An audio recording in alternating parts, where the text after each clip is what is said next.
Hello everyone, I'm Brofi1322 and in this video I'm going to be showing a complete countdown of the top speeds of all fully upgraded supercars.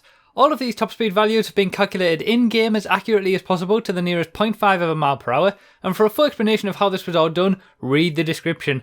If you want to know how all vehicles perform in a variety of different classes and formats, check the annotation on the screen or the link in the description for the full playlist of videos, and of course feel free to subscribe for future updates. So first up in 11th place is the Voltic. With a 106 mph top speed, this isn't very quick at all. It's always been known that the Voltic's reasonably good in terms of acceleration, but in terms of top speed, it really does have nothing, as we'll see. Because in 10th place ahead of it is the Infernus. Maybe a bit of a surprise that the Infernus is seen so early, but it's got a top speed of 118 mph, which is much quicker than the Voltic. You know, that 12 mph difference is quite a lot.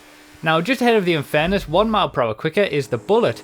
This is in 9th place, and it's strange that we don't see the Bullet in last place anymore because we're kind of used to seeing it from the circuit testing. The Bullet gets a top speed of 119 mph, so 1 mph quicker than the Infernus, and then a tie for 7th place with the Vaca and the car that we'll see next, which is the Cheetah. So they both have a top speed of 120 mph, and I think that's something that we're going to see certainly a little bit more throughout the course of this kind of series, because, you know, top speed, it's kind of a discrete variable like this, and it's certainly not beyond the realms of possibility that we do have cars that have exactly the same top speed. So the Vaca and the Cheetah tied for 7th place with 120 mph. Now in 6th place is the Entity XF with a 121.5 mph top speed, so a 1.5 mph difference to what we've just seen. The Entity is reasonably quick in the straight line, but it's just lacking that little bit of speed from the rest of the cars, which we're going to see now because we've got a 4-way tie for 2nd place.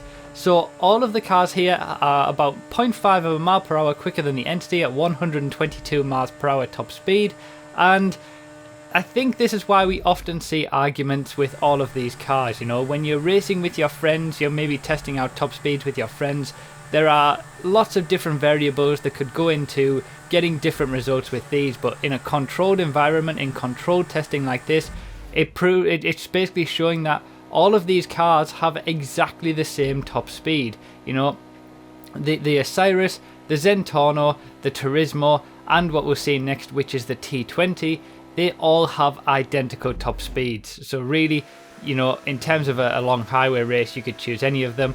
But I've also got a comparison just coming up after this, which will show that they basically all hit the first checkpoint at exactly the same time, and then they'll hit the second checkpoint at exactly the same time as well. That's the distance that we measure on, and that is basically shows that they have identical top speeds, as you can see here. But ultimately, the number one car in the supercars class in terms of top speed, it was never going to be anything else. It's the Adder. With a 125 mph top speed, that's 3 miles per hour quicker than the cars that we've just seen, which is a reasonable amount considering, you know, only 4 miles per hour separated 10th to 2nd. The Adder is easily the one that you want for long highway races. It's not going to do you a good job if there's corners. You know, it's not very good in terms of the corners, as we've seen from other testing, but in terms of top speed, the Adder is the number one. Now, as you can see here, I'll just put a little comparison to finish, just to show that the differences in these top speed values, they're all synced up to exit the tunnel at exactly the same time, and you'll be able to see the sort of difference that we get in terms of time by the time we get to the finish line.